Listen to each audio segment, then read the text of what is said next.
Men anchadan buyon bunaqa joyga kirmagandim. Tarixiy joyda, imенно ichkari shaxsiy joyga kirmagandim. Bugun Samarqandning bir bo'lagi haqiqiy muhabbat timsoli va kuchli sevgi nurlari ila Bibixonim nomiga barpo etilgan Bibixonim madrasasiga tashrif buyurdik. Ochig'ini aytsam, shu shaharda tug'ilib, shu madrasa ichiga kirmagan ekanman. Bu madrasa Samarqandning qadimiy Siyob dehqon bozori yonida joylashgan. Bibixonim madrasasi va uning atrofidagi maqbaralar haqida turli afsonalar bor. Eng mashhurlaridan biri Bibixonim o'zi bilan bog'liq bo'lib, sevgi, sadoqat va qurbonlik haqida hikoyalarni o'z ichiga oladi. Sevgiga sinov qo'ygan me'mor. Afsonaga ko'ra, Amir Temur Hindistonga yurish qilgan paytda uning sevimli xotini Bibixonim unga katta inom tayyorlashni xohlaydi va beqiyos madrasa qurdirishga qaror qiladi. Buning uchun eng mashhur me'morlardan biri chaqirtiriladi. Ammo me'mor juda ko'rkam va dono yigit bo'lib, Bibixonimning go'zalligidan maftun bo'lib qoladi.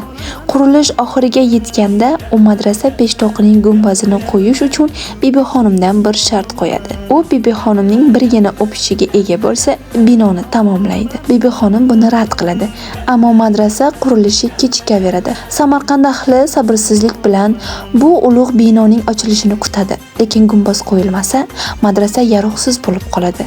Oxir-oqibat Bibixonim shartni qabul qiladi, lekin faqat peshonasini o'pishga ruxsat beradi. Lekin ayyor me'mor bu fursatdan foydalanib Bibixonimning lablaridan o'padi. Bibixonimning yuzi qizarib ketadi va bu izni yashira olmaydi. Amir Temur Samarqandga qaytgach, xotinining yuzidagi qizil izni payqab, qanday bo'lib qolganini so'raydi. U haqiqatni bilgach, qattiq g'azablanadi va me'morni jazolashga buyruq beradi. Lekin me'mor o'z hayotini saqlab qolish uchun madrasaning eng baland qismidan sakrab qochib ketadi. Bibixonim madrasasi ichida joylashgan 3 ta kichik maqbara haqida sirli afsonalar mavjud. Bu maqbaralar kimga tegishli ekani aniq emas, lekin ular haqida rivoyatlar avloddan avlodga yetib kelmoqda. 3 malika la'nati.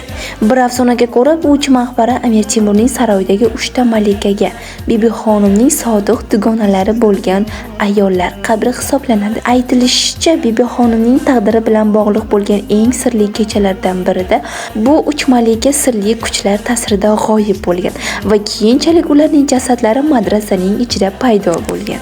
Aytilishicha, kechasi Bibixonim madrasasi ichidan g'alati shivirlar eshitiladi va ba'zan uch soyabon shaklidagi sharpalar madrasa devorlari bo'ylab yurishni ko'rish mumkin. Bibixonim maqbarasidagi sirli qabr.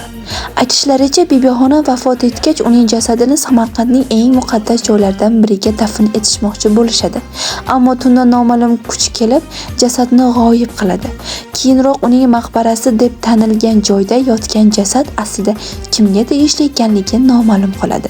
Bu afsonalar Bibixonim madrasasi nafaqat tarixiy yodgorlik, balki sirli va afsonaviy joy sifatida ham mashhur qiladi.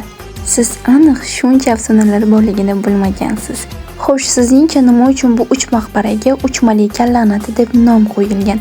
Agar javoblarni bilsangiz, izohlarda yozib qoldirishingiz mumkin.